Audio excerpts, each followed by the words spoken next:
And that's a Thomas Edison light bulb there. We don't know how old it is. The Beekman Bank on California Street in Jacksonville. Town historian Larry Smith showed News 10 how it came to be. Cornelius Beekman built it in 1864. He was born and raised in Dundee, New York. But the place he called home changed after he heard about the 1848 California gold strike. Beekman was just 21 years old. Why not come on out and make his fortune? But you know how gold strikes work. If you don't have a presence there in the first 10 minutes after the gold strike, there's no gold. Everybody gets there.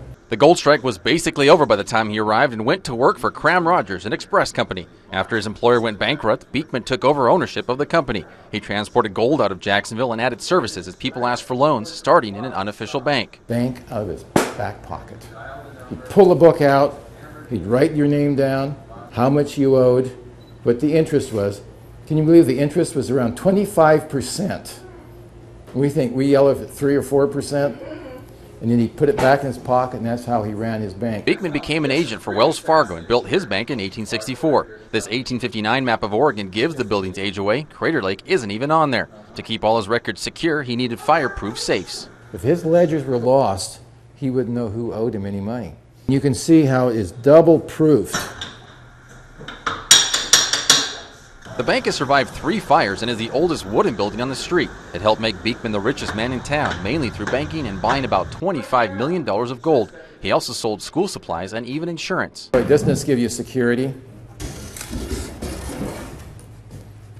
It's wood.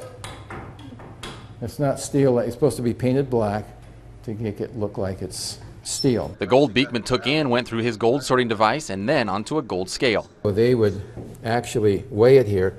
And because the doors were open and breeze was blowing through here, they had to have glass around it to keep from the wind blowing on it and giving an inaccurate measurement. Beekman's business wasn't limited to Jacksonville. He helped send money back to people's home countries, places like England and Ireland. I think that's what made him so unique. He had so many different ways of helping people, but he was also collecting money at the same time, and that's one reason he became so rich. There's a walk-in vault set up for gold and ledgers. And we know he set it right here. Because look up there. There is the black.